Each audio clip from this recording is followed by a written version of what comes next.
Bonjour, chers auditeurs et auditrices. Bienvenue au premier épisode de Culture Soccer.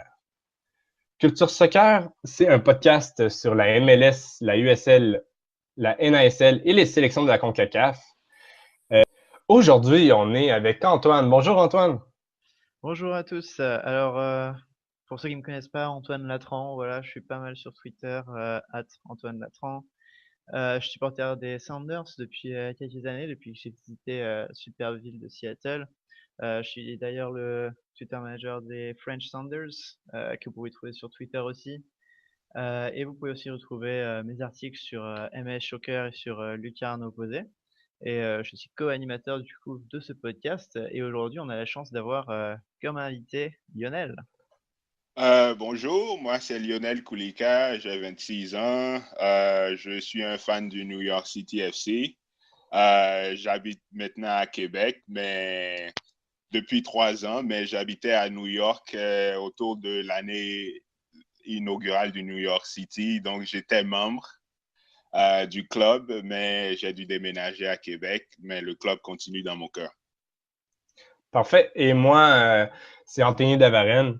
Vous pouvez me retrouver sur Twitter à Anthony MLS. Sinon, je suis co-animateur également de Culture Soccer. Et d'ailleurs, on a une page Twitter Culture Soccer et aussi vous allez pouvoir nous retrouver sur YouTube, Mixcloud, Podbean et bien d'autres sous le nom de Culture Soccer. Donc, c'est ça pour les présentations.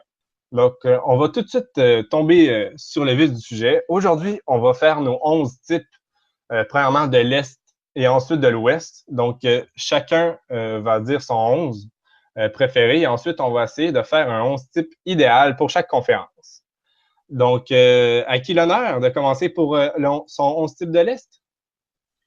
Je veux bien, si ça vous gêne pas. Oh non, c'est bon, on te le laisse.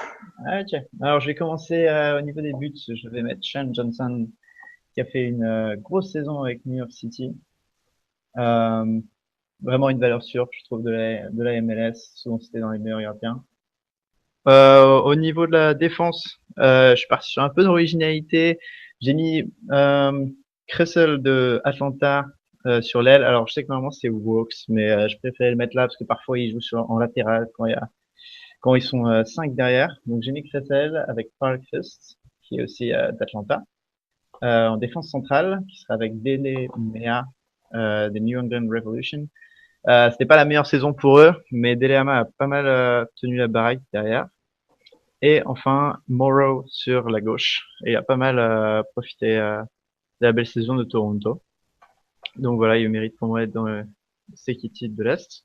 Au niveau du milieu de terrain, j'ai mis Dax McCarthy. C'est dur de faire sans lui. Honnêtement, grosse saison avec Chicago.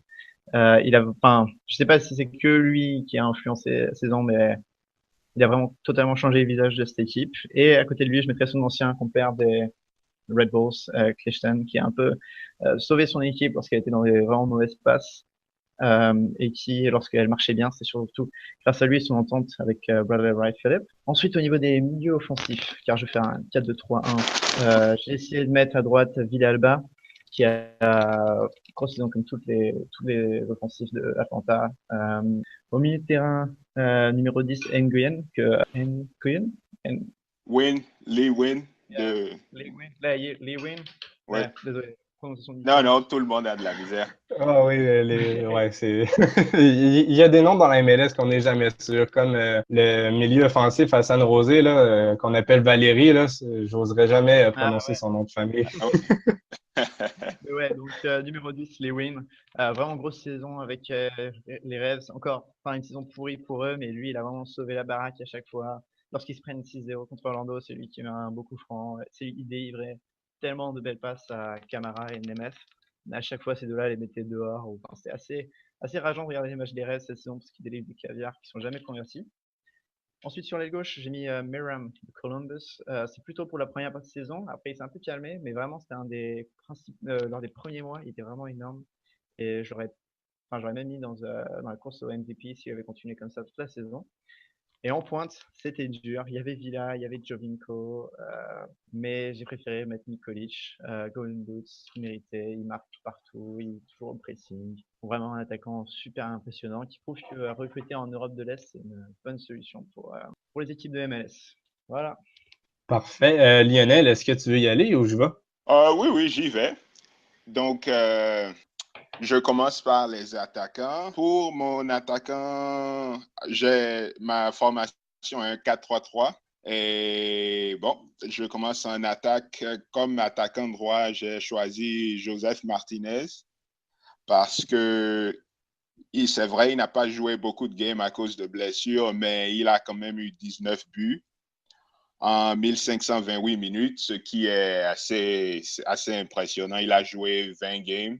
Et je pense qu'il avait pu avoir été plus chanceux et avoir joué plus de games, il aurait facilement atteint les 30 buts la saison. Si j'avais le choix au New York City pour amener un joueur de plus, ça serait définitivement Joseph Martinez. Comme attaquant central, j'ai choisi Nikolic de Chicago parce qu'il a fini meilleur buteur, 24 buts. Il s'est très bien adapté à la ligue.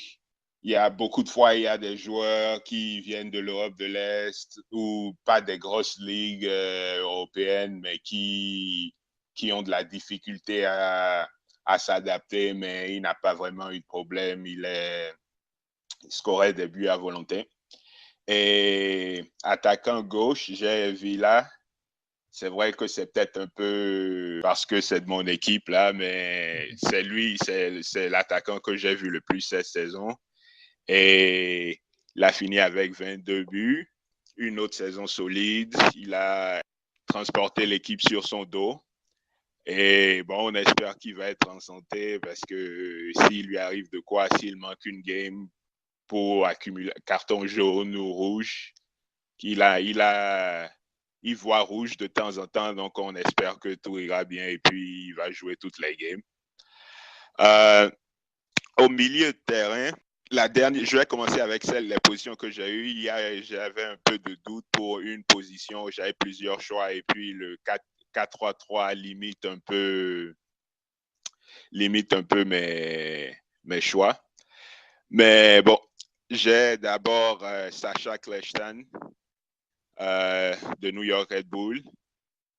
Ça me donne de la peine à leur donner du crédit, mais il a fini avec 17 assistances cette saison. Et c'est un genre de joueur qui, s'il a un butin en face de lui, il va s'organiser pour te faire scorer des buts. Il a une très belle vision de jeu. Et oui, ça, c'est mon choix. Je le mets milieu droit. Au milieu gauche, j'ai Vasquez du TFC. Lui, il a 16 assistances. Il a permis à Bradley de ne pas être celui qui doit créer en tant que tel. Il a un peu laissé Bradley souffler, se concentrer sur moins de facettes de jeu, si je peux dire. Et Vasquez a été assez important pour le TFC. Il est le lien entre le milieu de terrain et Giovinco et Altidore. Et puis, avec 16 assistances, il vient sur la liste. Et la dernière place, c'était là mon dilemme. C'était entre Alex Ring du New York City et Dax McCarty. Et Alex Ring, c'est un choix un peu préférentiel aussi parce que il a donné au milieu du New York City de l'agressivité qu'on a manqué les 2 premières saisons, à mon avis. Je trouvais qu'on n'était pas assez solide au milieu de terrain. On était un peu trop...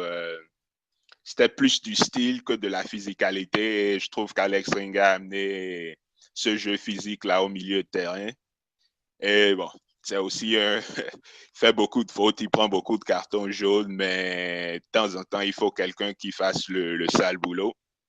Et bon, c'était entre lui et Dax McCarty, qui aussi a vraiment changé le milieu de terrain de Chicago.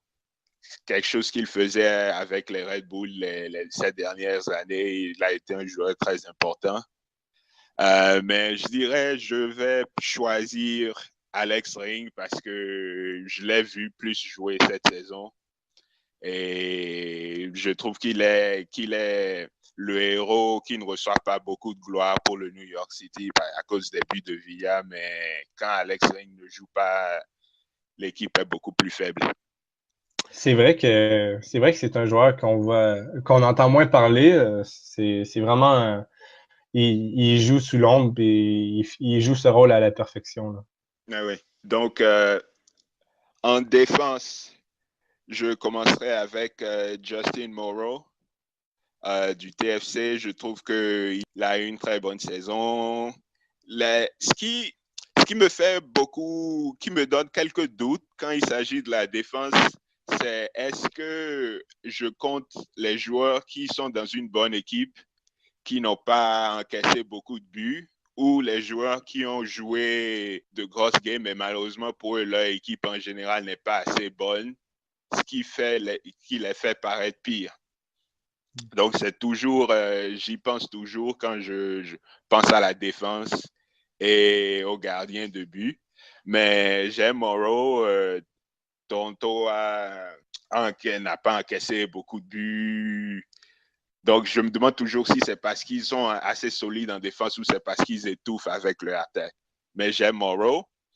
En défense centrale, j'ai Michael Parkhurst de Atlanta. Je pense qu'ils sont la deuxième meilleure défense dans l'Est. Il a amené de l'expérience avec une équipe d'expansion. Souvent, les équipes d'expansion ont beaucoup de misère en défense. J'en ai été témoin. Orlando, qui est l'autre dernière expansion avant Atlanta dans l'Est, n'a pas encore pu établir leur défense. Donc, je trouve que Parkhurst, il a amené son expérience. Il était au Columbus Crew. Il a assez d'expérience dans la ligue et il a pu guider González Pires à s'adapter et à la ligue en tant que telle, oui.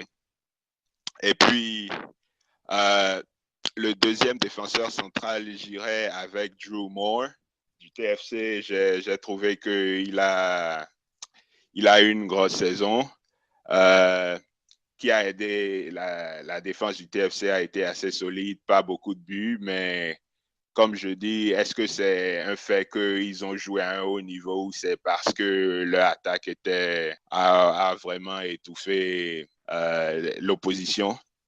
Latéral gauche, j'ai Hamilton du TFC aussi. Je me suis dit, vu qu'ils ont eu le moins de buts scorés contre eux, en général, ils ont eu la meilleure défense. Donc, ça va être ça.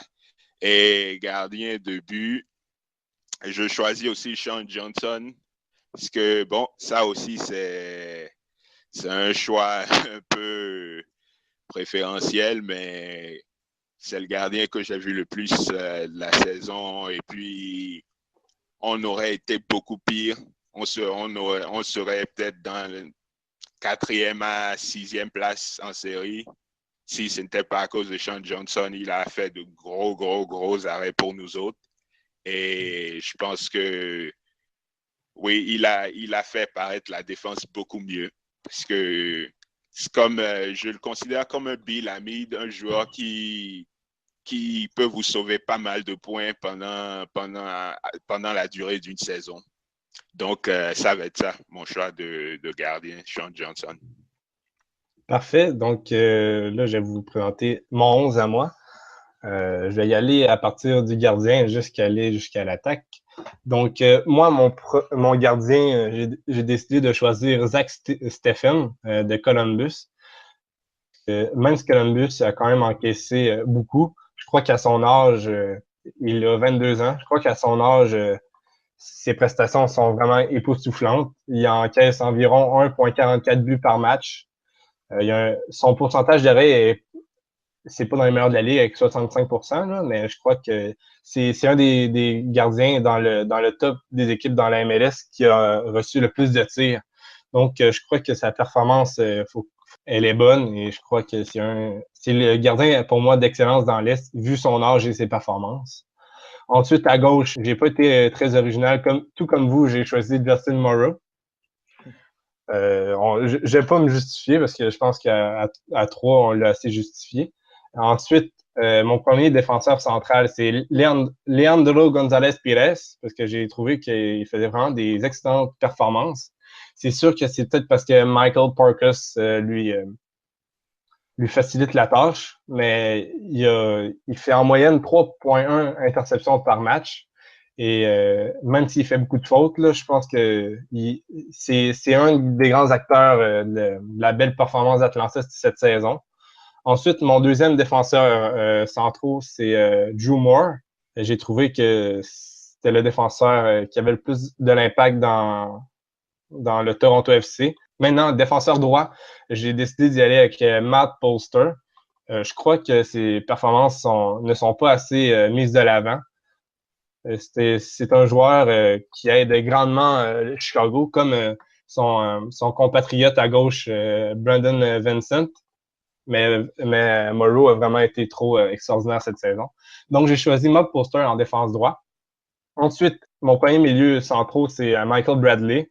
Je crois que c'est lui, c'est l'élément principal et central du Toronto FC pour son succès. Bon, et c'était, je sais pas si ça va l'être encore, là, mais c'était un des cadres dans l'équipe américaine malgré l'échec. Ensuite, l'autre milieu central que j'ai choisi, c'est Blerim Dzemali. C'est peut-être mon cœur de l'impact qui parle, mais je crois qu'il y a vraiment eu, bon, je vais pas être très original avec le nom, là, mais il y a vraiment eu un gros impact pour Montréal. Et je crois que si Dzemali n'aurait pas été là, l'impact serait sûrement proche du DC United, j'en doute pas. Donc, et mon milieu un petit peu plus offensif aussi, ça va être Miguel Almiron. Je crois là, que c'est vraiment un des joueurs les plus talentueux dans la ligue. Et les gars, je comprends pas pourquoi vous l'avez pas choisi. C'est vraiment... il est trop bon pour pas être choisi. Mais tu pourrais mettre toute l'équipe de Atlanta si on voulait. Parce que Villalba, Almiron, Martinez. Oui, le choix était dur. Je me suis restreint un peu avec ma formation, mais c'est un bon choix. C'est pas un choix que je dirais non. Oui. Parfait. Donc, je vais continuer. Mon milieu gauche, c'est Ignacio Piatti. Selon moi, c'est un des meilleurs milieux gauche de la ligue. Il produit beaucoup et tout comme Dzemali, je pense que si l'Impact n'aurait pas Piatti, ça irait n'importe où comme franchise. Et à droite, c'est Hector Villalba, le compatriote argentin d'Almiron. Et ensuite, comme buteur, j'avais pas trop le choix. Là. Je suis allé avec Nemanja Nikolic puisque il a fini meilleur buteur. Et le plus impressionnant dans sa performance, c'est qu'au mois d'août, il a inscrit 0 but. Donc, c'est vraiment de la constance, mais il y a eu une vraiment baisse de niveau. Donc, imaginez si il aurait marqué durant le mois d'août, là, ça aurait été sûrement dans les meilleures performances de l'histoire de la MLS. Et puis il a découvert la ligue cette année, c'est pas comme ouais, c'est ça. Chevinko. Donc, est-ce qu'on y va pour essayer de se trouver un 11 type? Oui. Oui, on va y aller avec le gardien de but. Puisque vous deux, vous avez choisi Sean Johnson, je pense qu'on va y aller avec lui. Est-ce que vous êtes d'accord? Ouais, et puis il a vraiment une défense qui, parfois cette année, parfois Maxime Chano était bon, mais parfois c'était vraiment pas terrible. Donc oui. il a vraiment gardé, il a vraiment bien joué. Il avait pas une très bonne défense, donc il était oui, bon. Oui. Au début de la saison, ça allait plus ou moins bien avec Maxime Chano et Alexander Cayens, mais Chano s'est blessé. Et il avait aussi joué, il s'était blessé, donc on a dû jouer Fred Brillant qui n'inspire pas vraiment la confiance parmi les supporters du New York City. Donc, on a eu des games où ça se voyait pas mal, et puis Sean Johnson nous a gardé dans la game. Donc, c'est un bon choix. Parfait. Et ensuite, défenseur gauche, je pense que tout le monde est allé avec Justin Morrow. Oui, donc, oui. Pour Il a la vraiment défense fait. centrale. Ben non, tu peux y aller, ouais, de défense Ouais. centrale. Ouais, j'allais dire que vous deux, vous avez choisi.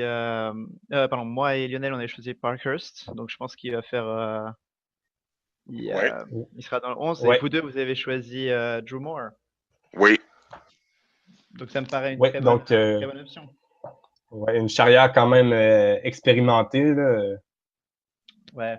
C'est solide, c'est très solide. Ensuite, défenseur droit, on y va. Moi, j'ai dit Matt Polster. Toi, Lionel, tu avais dit qui encore? J'avais dit Hamilton, mais je pense que je me suis trompé.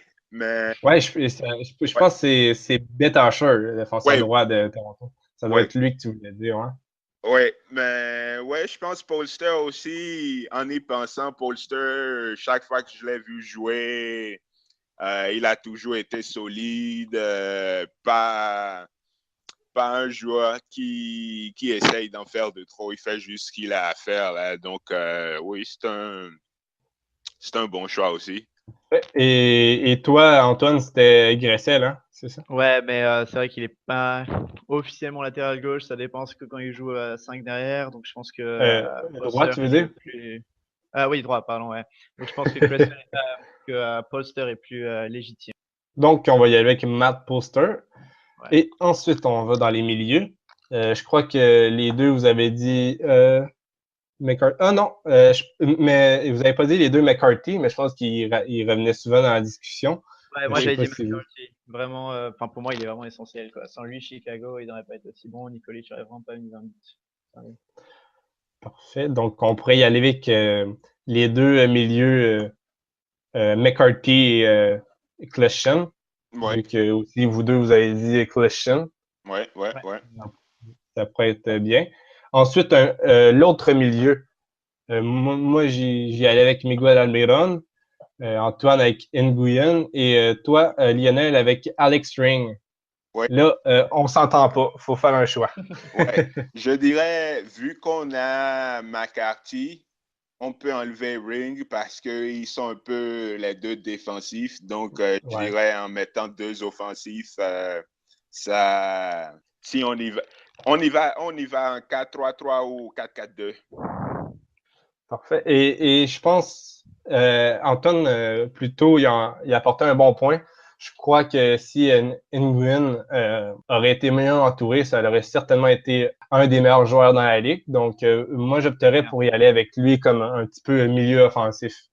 Ouais, Si, s'il joue pas au même niveau que Kleshten, ça va. Parce qu'en vrai, les deux sont assez similaires. Mais Ouais, si Kleshten joue plus en numéro 8 et Liwen en numéro 10, ça peut passer, je pense. ouais, je suis bien d'accord. ouais, Et ouais, moi Après, aussi. pour respecter le quota des joueurs à Atlanta, on peut mettre Villalba si tu veux.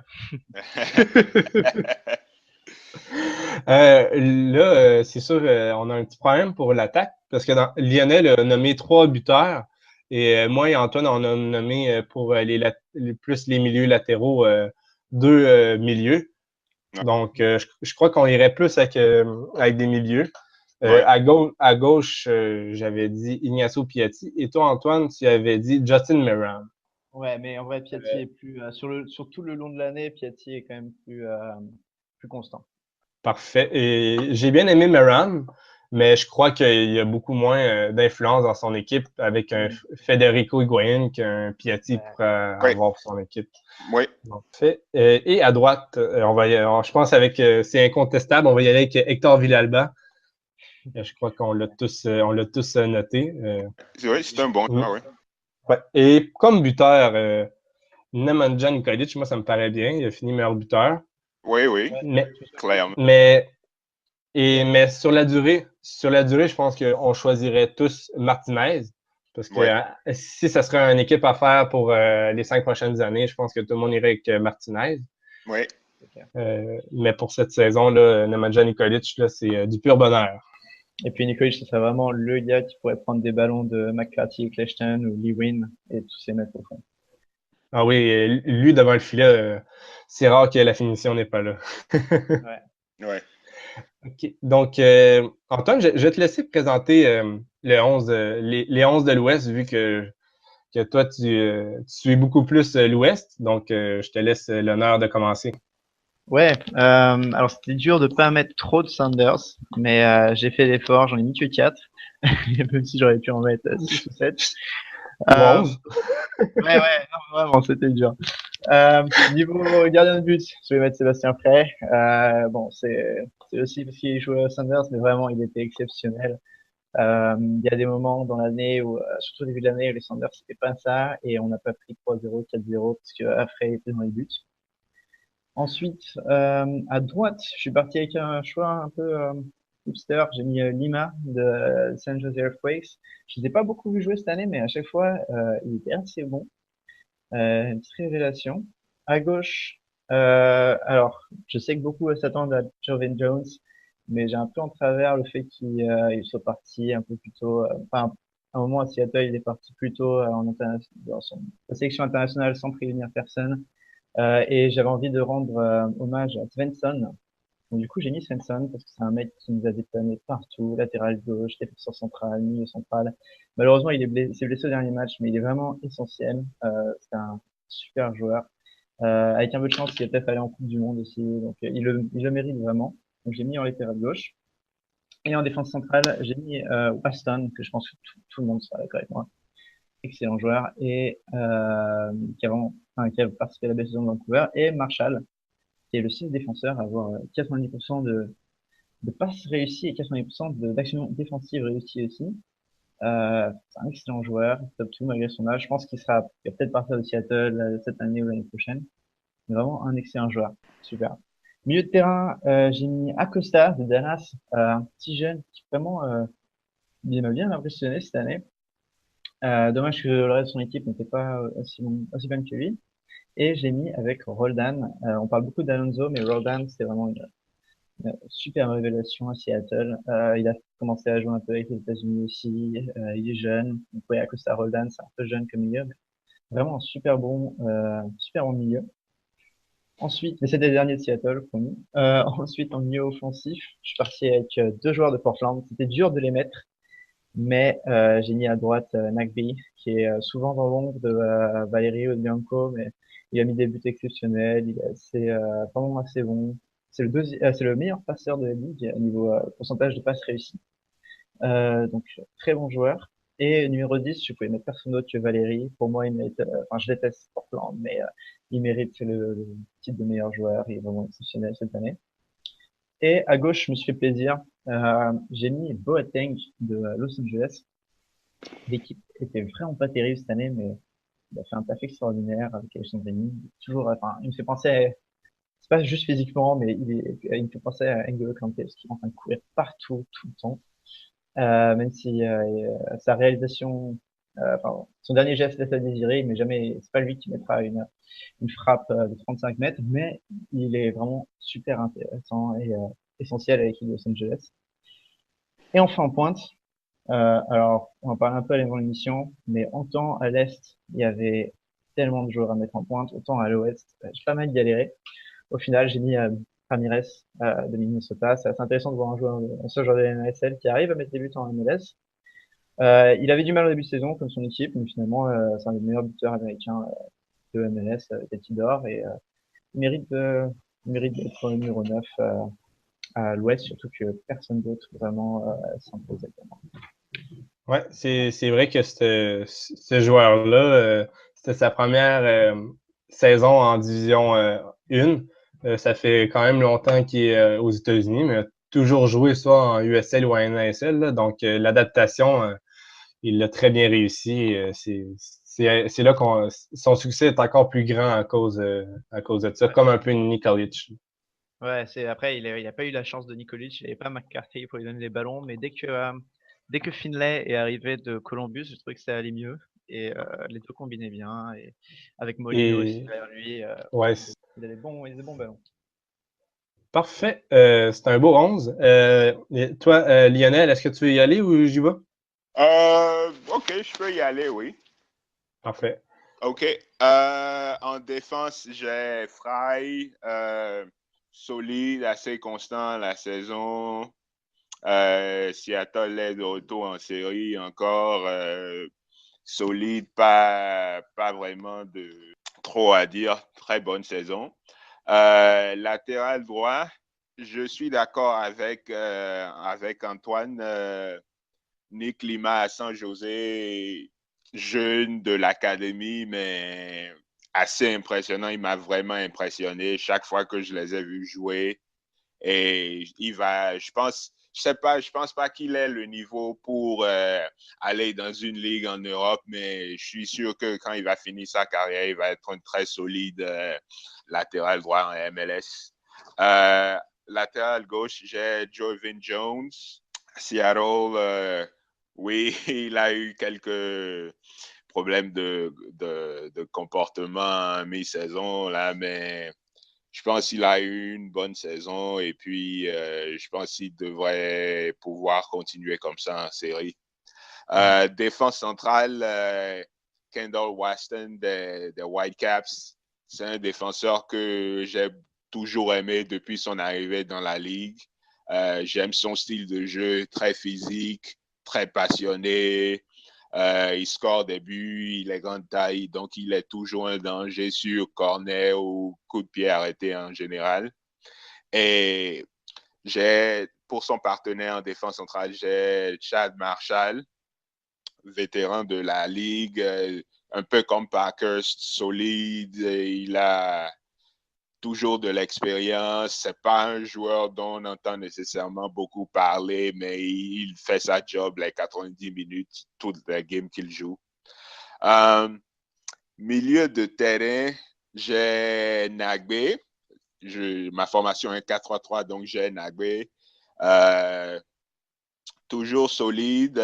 Cette saison-ci, l'équipe fonctionnait assez en bonne unité. C'est vrai, Valérie a eu plus de gloire, mais Nagbe est toujours une partie solide de l'équipe. Et puis, c'est pour ça qu'il est dans mon 11. J'ai mis Valérie aussi en milieu de terrain parce que il est sur le. Je me demandais si je le mettais comme attaquant ou milieu. Mais bon, je le mets en milieu. Donc, il n'y a pas vraiment trop à dire sur Valérie. Il a une grosse saison. Il a, je pense, battu le record pour le nombre de buts consécutifs avec 8 ou 9, je pense. Grosse saison. Il est peut-être la raison numéro 1 pourquoi les Timbers ont accompli ce qu'ils ont pu accomplir cette saison. Donc, oui, facilement Valérie. Et je dirais Lodero aussi, c'est un milieu offensif, mais je me demande est-ce que je le mets comme attaquant au milieu, mais bon, je le mets milieu aussi. Une saison solide, il s'est adapté au rythme de la ligue.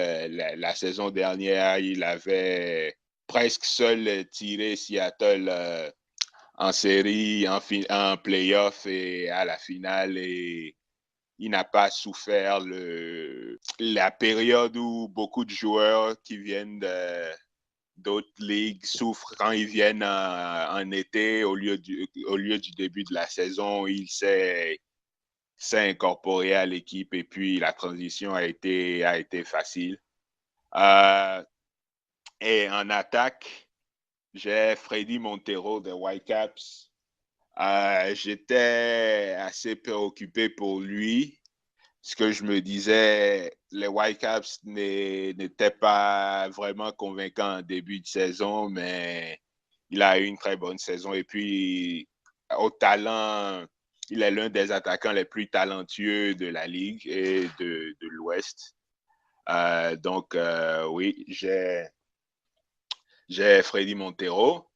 Et aussi, j'ai Christian Ramirez de Minnesota. Lui, il m'a beaucoup surpris parce que je n'étais pas trop convaincu parce que, oui, il avait de bonnes statistiques en NASL. Mais je me demandais est-ce qu'il pourrait faire la transition à la MLS. Et j'ai été fortement surpris.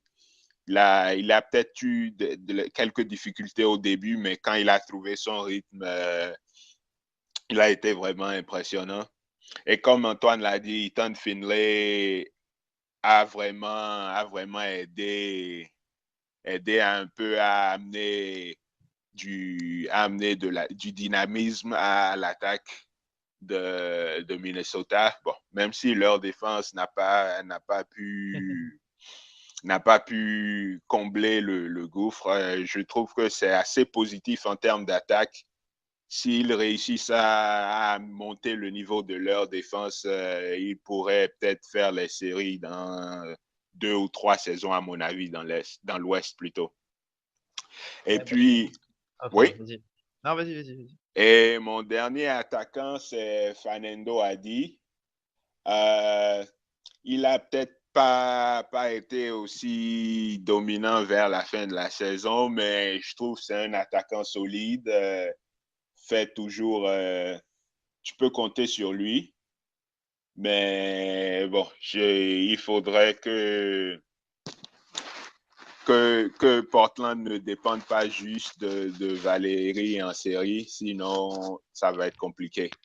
Ouais, bah, Adi était blessé, mais il revient, je crois, pour le prochain match ou le match d'après. Oui, mais c'est un joueur que j'aime beaucoup. Il n'a pas l'air... son apparence physique me donne un peu l'air d'un joueur le genre d'attaquant que vous mettez en avant, mais qui ne score pas vraiment. Mais j'ai beaucoup aimé Adi, et puis depuis quelques années aussi. Et s'il avait été en meilleure santé la saison, il aurait atteint les 22, 23 buts, donc à mon avis, non? Donc oui, c'est ça pour mon 11 de l'Ouest. Je suis pas le seul à avoir mis plusieurs Sanders, du coup. Je suis content.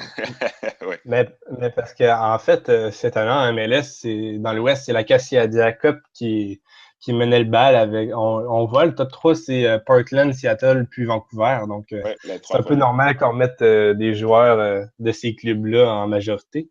Oui. Mais moi, au départ, j'avais fait une liste avec des joueurs comme vous.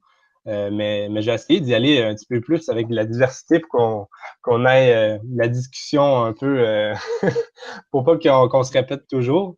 Donc, oui. Moi, dans les gardiens, c'était mon gardien initial, Tim Melia. Je trouve qu'il a vraiment été dominateur. C'est un des gardiens qui reçoit le moins de tirs dans les meilleures équipes, mais c'est celui aussi qui a un meilleur pourcentage. Donc, même s'il n'est pas souvent sollicité, quand il y a un tir qui va vers lui, il l'arrête très souvent. Il y a un pourcentage d'arrêt de 78,4%. Et quand on voit que Stephen Fry, c'est du 69, David Halstead, c'est du 68, on voit qu'il est vraiment dominateur. Et ensuite, il encaisse 0,77 buts par match. Donc, c'est moins d'un but par match. Donc, je crois que ça a vraiment été, selon moi, le meilleur gardien de l'Ouest. Et non seulement de l'Ouest, mais de la Ligue aussi. Tout défenseur gauche. Je suis allé avec Joevin Jones, même si j'aurais pu y aller avec des joueurs comme... ben en fait, ça me vient pas vraiment. Là, je pense que c'est Joevin Jones vraiment... J'essaie de penser à un joueur, mais non. C'est vraiment... à moins que j'ai un blanc de mémoire, là, mais Joevin Jones a vraiment été dominateur dans son secteur. Même si Antoine l'a pris de travers lorsqu'il a annoncé son départ à la mi-saison. Ouais, non, mais aussi, j'ai envie de vraiment rendre hommage à Stanton. Ensuite, défenseurs centraux. J'avais pensé au début aussi à des joueurs comme Watson, Torres ou même Marshall, mais je suis allé avec un duo Francisco Calvo, le Costa-Ricain de Ike Opara. Je crois que c'est vraiment des joueurs qui excellent dans leur position. Quand on voit qu'un joueur comme Francisco Calvo a 72% d'attaques réussies par match, 2,5 interceptions par match, c'est quand même bien. Et aussi, Ike Opara, pour moi, je suis vraiment surpris que vous ne l'ayez pas nommé, même si c'est vraiment un tout de la défense de Kansas City. Mais il y a un pourcentage d'attaques réussies de 85%. C'est vraiment énorme. Et lui aussi, 2,3 interceptions par match, désolé. Donc, c'est un joueur là, vraiment dominateur.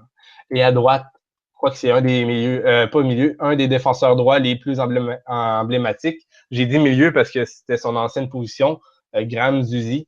Je crois il est vraiment lui aussi dominateur dans sa position. Même s'il y a d'autres, un Nick commence à sortir aussi, mais j'ai vraiment aimé la saison de Graham. Et ensuite, au milieu, je suis allé avec quelque chose de quand même solide pour commencer. Un Osvaldo Alonso, milieu défensif, assez défensif, merci. Je pense qu'Antoine va pouvoir le confirmer. Et ensuite, je suis d'y aller avec Ibsen comme mon deuxième milieu central. Il a vraiment été un élément clé de Minnesota, malgré je crois que comme l'équipe, au fur de la saison, il était de plus en plus confortable. Donc, j'ai vraiment aimé son jeu et j'ai surtout été témoin de son jeu lorsqu'il a affronté Montréal et qu'il a pratiquement mis fin à leur espoir de série. Ça a vraiment été le joueur le plus important de leur équipe avec Kevin Molino. Puis, c'est vraiment là, un gros joueur à surveiller pour les prochaines saisons. Ensuite, mon milieu offensif, comme tout le monde, c'est Diego Valeri. C'est impossible de ne pas le nommer. Là. Il devrait être couronné MVP à la fin de la saison. Oui. Ça se joue entre lui et Villa, là, mais je pense que Diego Valeri a un avantage. Oui, Valeri a été plus impressionnant. C'est un autre débat, mais après, je pense que la MLS, ça m'étonnerait qu'elle ne donne pas à Villa, juste parce que Villa, c'est plus sexy sur le papier, quoi. Ouais, mais pour elle, si son objectif, c'est Valeri assuré. Ensuite, milieu gauche, je suis allé avec Albert Rusnak, même si habituellement, il joue à la position de Diego Valeri. Mais j'ai trouvé qu'il n'y avait aucun milieu gauche qui avait vraiment eu de l'impact à part... c'est vrai que Boateng a été très bon avec LA, mais je crois là, qu'Albert Rusnak, là, c'est un des meilleurs dans la ligue comme milieu offensif. Oui, je suis d'accord avec toi. Il est dans ma liste des mentions honorables, là, des joueurs qui auraient peut-être fait la liste si leur équipe avait une meilleure prestation pendant la saison. Mais oui, c'est un bon choix aussi. Ensuite, milieu droit, les amis marseillais vont m'aimer. Romain Alexandrini, il a vraiment été dominateur dans le jeu du Galaxy. Ça a été le seul positif. Malgré la saison désastreuse là, du LA Galaxy, là, on peut pas dire que la saison d'Alexandrini a été décevante. Il a vraiment, comme je l'ai dit, il a vraiment été un élément clé de cette formation. Il devrait l'être aussi dans les prochaines années, puisque je crois qu'il a 28 ans, donc il y a encore des belles années devant lui. Et c'est un total de 13 buts et 12 et 12 passes décisives pour lui. Donc, c'est vraiment très bien joué. Ensuite, buteur. Hein, je pense que c'est là que ça nous causait le plus de problèmes. Il n'y a aucun joueur qui s'est démarqué. On aurait pu dire Fernando Adi, comme Lionel a dit, si sa saison se serait déroulée en entier. Christian Ramirez aussi est à noter. Mais moi, j'ai amené un autre joueur, un vétéran de la MLS, Chris Wondolowski. Il a une 13aine de buts, je crois, et 5 passes décisives. Mais surtout, pourquoi je l'ai choisi, c'est que dans les moments importants, c'est souvent lui qui jouait les héros pour San Jose. Sauf contre la Belgique. Ouais, mais ça, c'est les Américains, Lionel. C'est pas San Jose.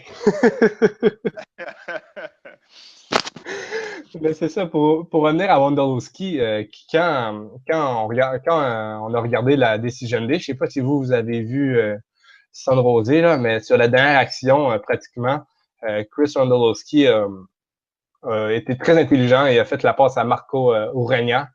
Qui a surpris quand il a fait ça. Vraiment pas un geste habituel. Non, c'est ça. Et il en a fait plusieurs des actions comme ça cette année. Et c'est pour ça que j'ai choisi. Parce que, comme je viens de le dire, à la Decision Day, c'est un but, une passe. Donc, sans lui, San Jose serait présentement en vacances. Donc, c'est ça. Donc, pour le 11 type idéal, vous, pour les gardiens de but, vous penchez plus vers Frey ou Melia? Ah, vraiment Frey pour le coup. En plus, Frey, tous les matchs, il était bon. Il y a pas Il a peut-être fait une boulette à un moment, mais au début de saison, quand on était mauvais, il était là. Fin de saison, quand il était bon, il était quand même là pour nous sauver. Et il a été beaucoup sollicité vraiment toute l'année, je trouve. Oui, Ouais, c'est vrai. oui, oui, Ouais, vas-y, Lionel. je suis d'accord avec Fry aussi, j'irai avec Fry. Même si, ouais, c'est Et vraiment impressionnant pour son âge. Enfin, il est vraiment très bon. c'est impressionnant, mais je suis aussi d'accord avec vous. Les deux gardiens se ressemblent un peu pour leur performance. Et Frey, faut pas oublier que je pense que c'est 13 cages inviolées. Donc, c'est vraiment bien. Là. Il y a 13 matchs qu'il a encaissé 0 but. C'est quand même une belle performance quand on voit qu'il y a un total de 34 matchs dans la MLS. Là, Et il devait aussi souvent faire avec une défense. Enfin, Torres était blessé par moment, Marshall était blessé par moment, Svensson était blessé par moment. C'était un peu la galère en défense centrale. Donc, il a dû faire avec une défense qui changeait souvent. Ouais. parfait. Donc, défenseur droit. J'ai nommé Granduzi, mais vous avez nommé Nick Lima. Je pense qu'on va y aller pour Lima vu que la majorité l'emporte. Quoique, Ouais. ceci est vraiment une excellente saison. Je suis étonné par contre que personne n'ait cité Zardes en latéral droit, Ouais, vu qu'il a joué son dernier match comme ça, vu qu'il savait plus où le mettre. Ouais, non, Zardes, c'est un sujet pour un autre jour, là, mais Vraiment. non, je ne ferai pas mes listes de 11. Ouais, non, mais quand je l'ai vu jouer latéral droit, je me suis vraiment dit que c'était bon pour le Galaxy, ça sentait la fin de saison. Là. Oui, c'est un signe que les choses vont mal aller. Il faut essayer de quoi pour trouver un peu de magie. Donc, je crois qu'en défense droit, Lima se retrouve un peu dans la même situation que Martinez. Je crois que si on ferait une équipe pour l'avenir et même pour les quelques prochaines années, on choisirait Lima. Mais moi, j'irais plus vers Granduzi pour cette saison. Je sais pas si vous êtes Ouais. d'accord, là. Non, pour le coup, je le suis aussi. Ouais. Il était vraiment impressionnant cette saison. Même avec les States, il était pas si mauvais. Non, ça n'a pas été le pire joueur. Toi, Lionel, est-ce que tu es d'accord? Oui, je dirais avec la majorité, mais je ne suis pas un gros fan à Zouzi et à latéral droit. Parfait. Toi, tu irais vraiment plus vers Nick Lima? Oui, parce que je trouve Lima plus dynamique, mais c'est peut-être mon opinion personnelle de Zouzi qui me voile un peu la vue. Parfait. Donc, je pense qu'on était deux à dire Zuzi finalement. On va y aller avec lui, même si on voit que ça fait pas l'unanimité. Donc, ensuite, la défense centrale. Oh, Watson. Watson et Marshall sont souvent revenus. Oui, Même moi, j'aurais sûrement dit cette paire de défenseurs. J'ai oui. décidé d'y aller avec des défenseurs qu'on n'avait pas encore parlé, en l'occurrence Calvo et Opara, mais je crois que Marshall et Watson, là, c'est du lourd. Ouais, mais en vrai, Opara, c'est vrai qu'il était très très bon cette saison. Et puis, enfin, Watson Marshall, ça marche bien parce que c'est vraiment deux joueurs assez différents. Ouais, sont complémentaires. Là. Si Ouais, tu les alignerais ensemble, là, je suis sûr que ça ferait une défense de hockey. ouais, c'est clair. Et Ouais, finalement, oui, oui, Antoine. ouais, non, j'allais dire à gauche, je crois que, enfin, Jones, moi, c'était plus pour rendre hommage à Svensson, mais en vrai, Jones, enfin, il était vraiment super bon. Même si parfois, il pense vraiment plus à marquer des buts qu'à marquer des joueurs en défense. Parfait. Donc, on va y aller avec Jones à gauche. Et finalement, on est rendu au milieu. Ça a vraiment été varié pour chacun, Oui, sauf au milieu offensif. Le milieu offensif, on a décidé d'y aller avec Valérie. Donc, oui. les deux milieux centraux, toi, Antoine, tu as dit Acosta Roldan. Ouais. Lionel a dit Leodero Nagbe. Et moi, j'ai dit Alonso et Ibsen. Donc, on a 6 joueurs. On a nommé 6 joueurs différents pour Ouais. 2 places. Bah, en soi, Alonso, il était quand même un peu blessé cette saison, même si c'est vrai que, enfin, défensivement, c'est quand même le meilleur. Et j'allais dire pour merde. Lionel, c'était lequel déjà? Et tiens. C'était Nagbe, puis j'avais Leodero. ouais, j'avais Lodero. J'ai mis Lodero Ouais. et Valérie comme milieu de terrain en sorte. Donc, Lodero, pour moi, il était quand même beaucoup moins bon que l'année dernière. Et début de saison, c'était vraiment pas ça. Ouais, mais je Euh, dirais pour Lodero, c'est plus à cause de l'équipe en général. Donc, il pourrait être remplacé. J'ai beaucoup aimé Roldan, par contre. Roldan que le New York City aurait pu repêcher il y a 2 ans, mais on est allé avec Kyrie Shelton. Je pense l'histoire ne nous donne pas raison. Mais bon, c'est passé. Mais Roldan a été très solide, il s'est amélioré, il joue comme un vétéran de la ligue. Il a à peine, ouais. je pense que c'est sa 3e saison, mais il a été assez impressionnant. Donc, j'aime beaucoup Roldan. Parfait. Et moi aussi, j'ai beaucoup aimé les choix d'Antoine, en l'occurrence Acosta et Roldan, même si Acosta, tout comme son équipe, il a drastiquement chuté dans la deuxième moitié de saison, là, mais sur la première moitié de saison, là, il faisait un duo parfait avec Carlos Guruzo. Fait que Ouais. moi j'aurais le goût d'y aller avec le duo de milieu Ça d'Antoine. fait très jeune comme duo. Et j'ai beaucoup aimé. T'es pris Ibson, toi? Ouais, j'avais pris Ibsen. Ouais. Ibson, c'est pas mal non plus, parce que Acosta Roldan, c'est très inexpérimenté. En plus, j'avais vu que Ibson, il était ciblé apparemment par LA pour l'année prochaine. Donc pour que tout le monde soit content, est-ce qu'on y va avec un Ibsen Roldan? Ouais. Oui, ça Ouais. marche pour moi. Parfait. Donc, en tant qu'attaquant, milieu gauche, moi, je suis allé avec Albert Rusnak. Lionel avec Christian Ramirez, même si il pourrait être c'est plus un buteur, Oui. mais je pense qu'il est capable de jouer à gauche, Ramirez aussi. Et sinon, pour Anton, c'était Boateng. Donc, encore une fois, on a les trois Ouais, je des pense que différences. à mon avis, Los Angeles, il mérite pas d'avoir plus d'un joueur. Et si on devait choisir un joueur, c'est plus Alessandrini. Donc, Ouais. je crois qu'on peut laisser. Mais Alexandrini, ah ouais, ok, ouais, tu parles pour le joueur d'ailier, je pensais que tu parlais à gauche. Non, non, là, Ouais. je disais juste, Los Angeles ne mérite pas d'avoir plus d'un joueur dans le 11. Donc, à mon avis, on Ok, peut oui. laisser Boateng de côté. Parfait. Et là, on y va. Oui, Fait que là, snap. le choix, Rusnak, ouais. Ouais. Ouais, ouais. Parfait. On va aller avec Rusnak. Et finalement, le milieu droit, c'est entre Alexandrini, Lionel Stefanando Adi ou Freddy Montero. Ouais, Et je les pour. avais- excuse-moi, je les avais plus comme des attaquants, là. Ok, En ouais, termes je comprends. C'est. de milieu droit, ailier droit, ouais, Alessandrini est pas mal, à mon avis, le premier choix, oui. Ouais, Ouais, Antoine. j'avais mis Nagby, mais Alessandrini, ça me paraît très bien aussi. Il a vraiment fait une saison incroyable. Parfait. Et pour le buteur, là, si on met les choix de Lionel, on va avoir environ, je crois, c'est quatre choix J'avais, entre Oui, Lionel? j'avais Montero, Ramirez et Adi. Oui. Euh, À ça se rajoutait Chris Wondolowski, puisque Antoine avait également choisi Ramirez. Donc, on a quatre choix. Je ne sais pas si chacun, vous avez une préférence. Bah, en soi, Toi, Antoine? j'avais complètement oublié Montero. Mais c'est vrai qu'il a fait une bonne partie de saison avec Vancouver. Oui, c'est vrai que je crois que les débuts ont été un petit peu plus difficiles, là, Ouais. mais il a monté en puissance, tout comme l'équipe. Je crois que Montero serait un bon choix. Là, j'avais bien aimé la performance tout au long de la saison de Chris Wondolowski, mais Montero, ça me gêne vraiment pas. ouais, mais je pense, Antoine et moi, on a Ramirez. Euh, Ouais.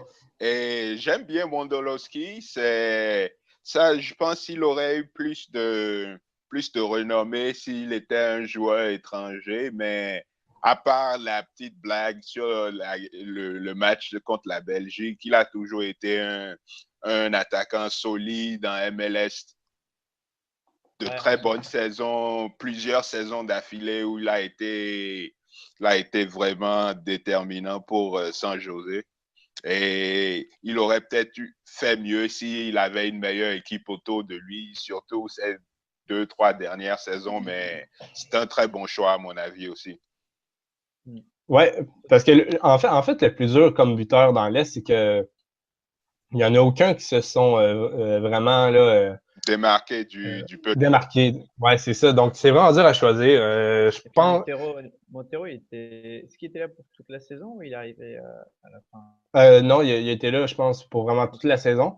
Ah, Mais moi, j'aurais le goût de le donner à Ramirez, vu son exploit d'avoir joué depuis, je pense, 2010 dans les divisions inférieures, puis arriver en MLS, puis claquer 14 buts. Là.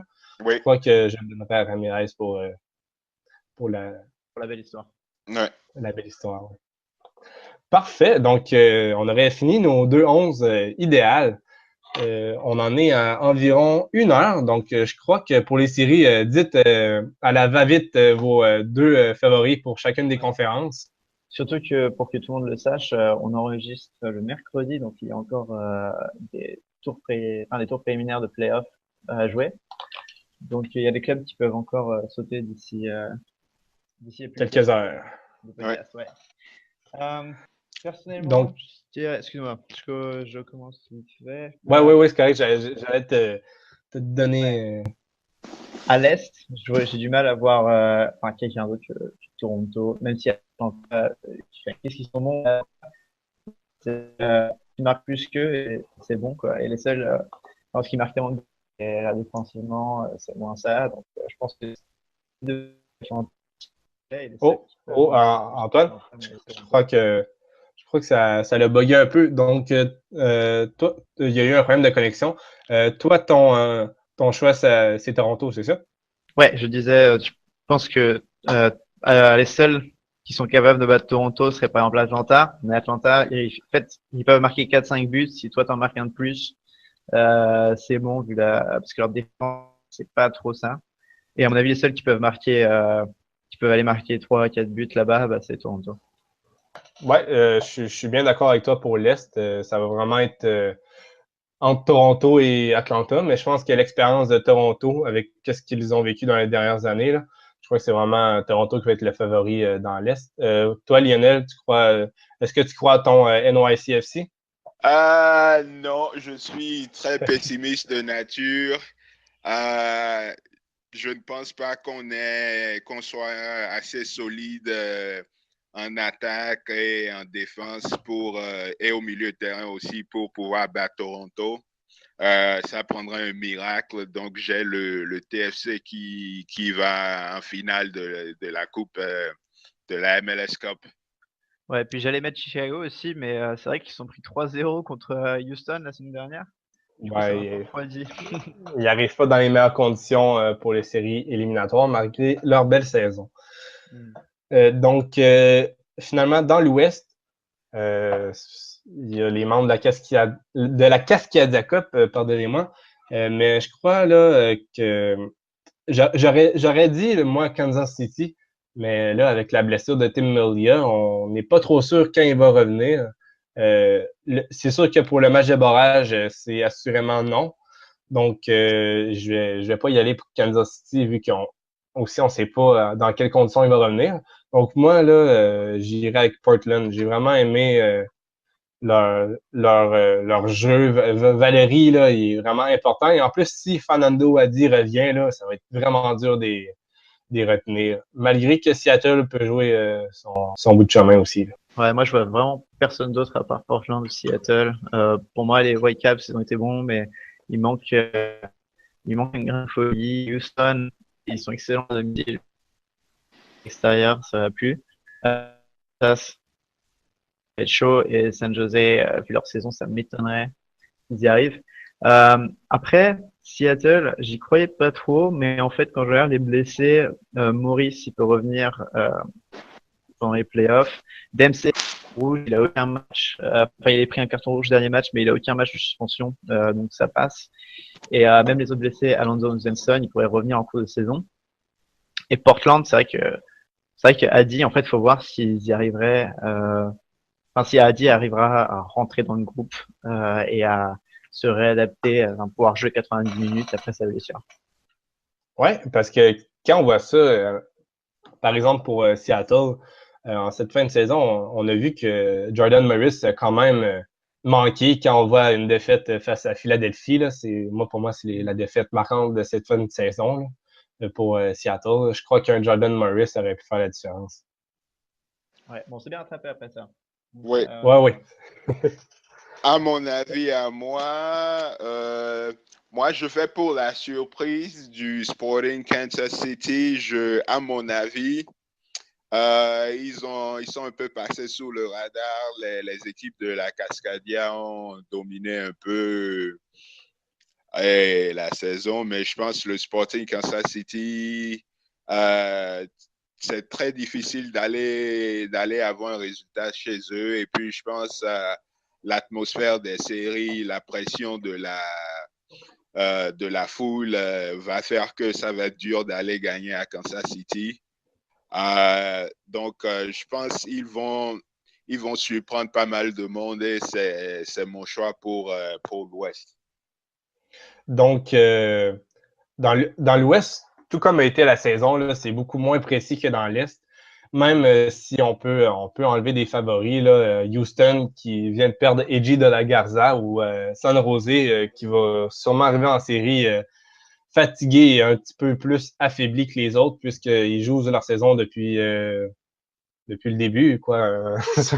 Ils sont arrivés en 6e position vers la fin et ça s'est joué dans les dernières minutes. Donc, je crois que les 3 membres de la Cascadia Cup plus Kansas City, là, ça a du sens. Donc, on va finir l'émission avec notre petit segment. Il était une fois en Amérique.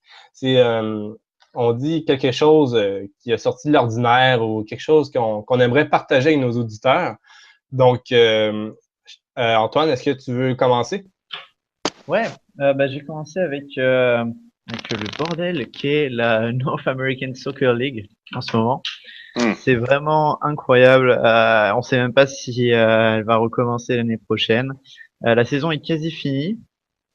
Et il y a 2 nouveaux clubs qui sont annoncés pour l'année prochaine.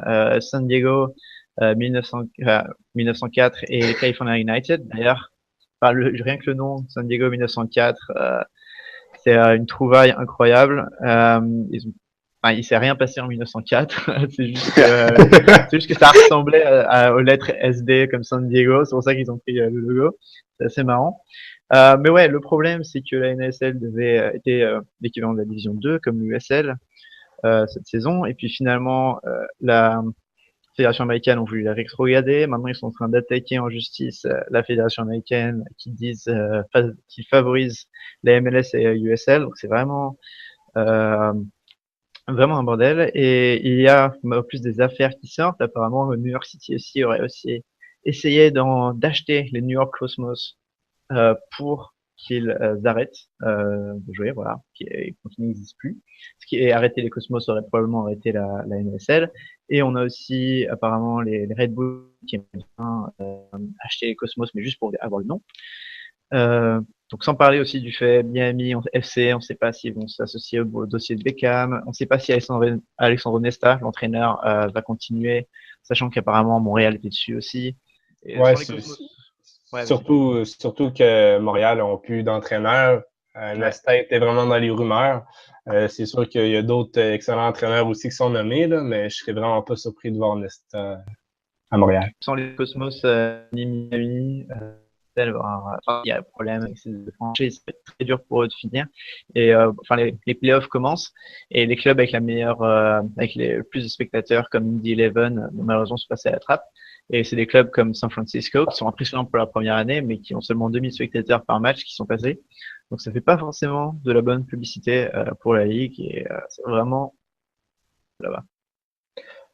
Parfait. Merci de ton petit moment. Il était une fois en Amérique. Moi, le mien, c'est, je voulais mettre en lumière le record du Toronto FC de 69 points dans une saison.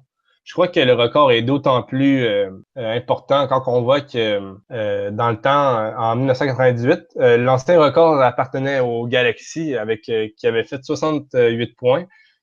Faut dire que dans le temps, c'était impossible lorsqu'il y avait un nul, c'était soit que tu recevais 2 points, je crois, il y avait des séances de penalty, soit tu recevais 2 points ou 0 points.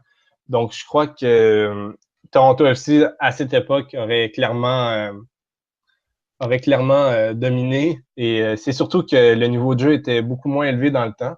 Oui, Donc, c'est pour ça que je crois là, que le record du TFC est d'autant plus important quand on voit l'équilibre qu'il y a partout dans la ligue. Et Ouais. surtout, c'est ça, là, les performances sont beaucoup plus importantes avec des joueurs étrangers, non seulement étrangers, mais qui ont de l'impact, qui avaient de l'impact dans leur propre pays et surtout qui arrivent ici, là, la Ouais. confiance à bloc. ouais. C'est comment il s'appelle? Kalen Carr un consultant MLS qui disait que Toronto avait fait un truc qui était vraiment pas MLS, c'est qu'ils avaient dominé toute la saison. C'est un truc qui arrive rarement en MLS, surtout dans Oui, une conférence où il y a New York City FC, Chicago, Atlanta. oui. Ça a été le Golden State de la MLS. Oui, oui, oui, oui. C'est un très bon exemple. Donc, toi, Lionel, ton petit moment, est-ce que tu Euh, en as un? je vais parler du VAR, Video Assistant Replay, la reprise vidéo que finalement la Ligue a introduit, mais que malgré ça, pas mal d'arbitres du Pro décident qu'ils n'en ont pas besoin pour des situations où il faut clairement une reprise vidéo. Et bon, ça entraîne aussi en général une discussion sur la qualité des arbitres. Je sais que toutes les fans de toutes les ligues se plaignent des arbitres, mais je pense l'un des plus gros problèmes de MLS, c'est l'arbitrage. Et je pense avec le VAR, il y a moins d'excuses pour prendre les mauvaises décisions. Si l'arbitre n'est pas sûr de ce qu'il a vu pour une raison ou une autre, il a le choix et il devrait probablement aller revoir le replay pour s'assurer qu'il a fait le bon choix. Je trouve que c'est préférable qu'il se trompe et qu'il aille vérifier pour s'assurer et corriger l'erreur au lieu qu'il s'entête et qu'il ne veuille pas regarder la reprise pour ne pas avoir à admettre qu'il a tort. Donc, une fois de plus, il y a plusieurs exemples. Game de New York City, la dernière game contre Columbus, à la dernière minute, il y avait une faute de Jacques Stéphane sur Maxime Morales dans la surface de réparation. Je me rappelle plus du nom de l'arbitre, mais il avait sifflé ou un corner ou un dégagement du gardien. Et finalement, après la pression de Villa et de Morales, il a checké sur la vidéo et puis il a vu que c'était un penalty. Donc, j'espère que des incidents, des polémiques arbitrales vont être assez minimales en série. Mais pessimiste comme je suis, ma prédiction est qu'une équipe se plaindra parce qu'un arbitre a fait une mauvaise décision qu'il aurait pu éviter en checkant la vidéo. Ouais, le Donc, problème avec la vidéo, c'est que si tu checkes toutes les 5 minutes, ça coupe le match. oui, non, j'ai un peu ce côté traditionnaliste là à cause d'inclure la vidéo, mais il y a des situations où ça prend vraiment la peine de vérifier et je trouve que les arbitres ne sont pas encore à la hauteur. Donc, j'espère que c'est peut-être parce que c'est la première saison. J'espère que la saison prochaine, ils vont mieux l'utiliser et puis ils vont laisser moins échapper des mauvaises décisions.